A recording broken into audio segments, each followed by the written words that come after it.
Hello, I'm Lance. Now, you might remember that in video 2 I mentioned about the synchronization of muscular systems.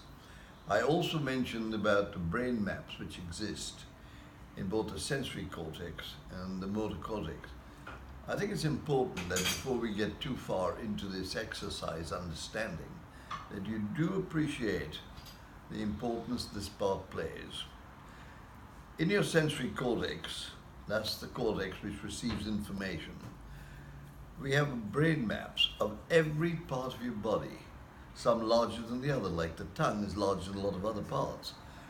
And in the motor cortex, that's the cortex which then acknowledges the work of the sensory cortex and does the operation.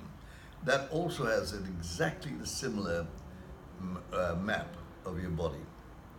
Now, if you don't use a part of your body, a map adjacent to it will gradually take it over.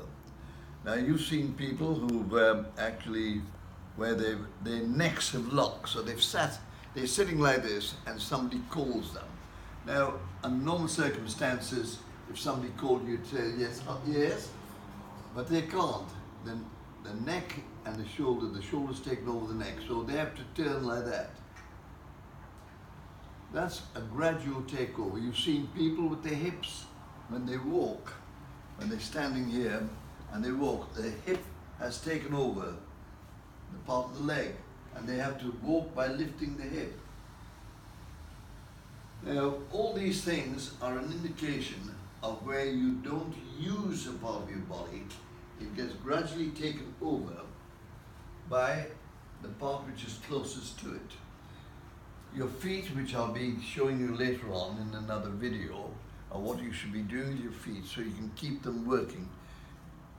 Your ankles get involved, so you can hardly move your ankles, your calves and your thighs.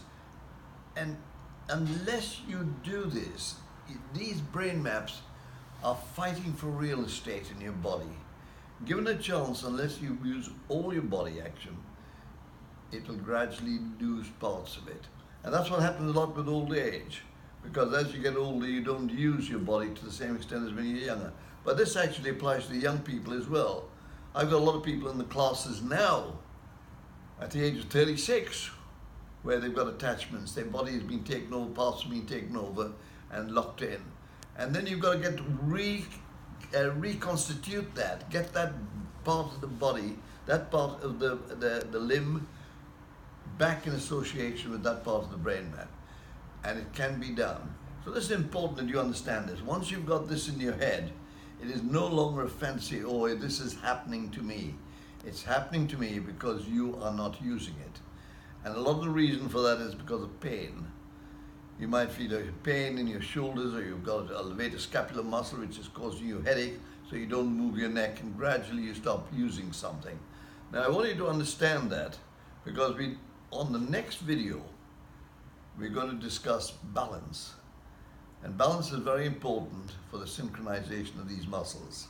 And I think once you start grasping the idea that the body is a unit, it's not just your body, it's your brain. Every part of it is a unit which works with a tremendous amount of efficiency if you're allowed to do so. Thank you so much, and I'll see you in the next video. Lance.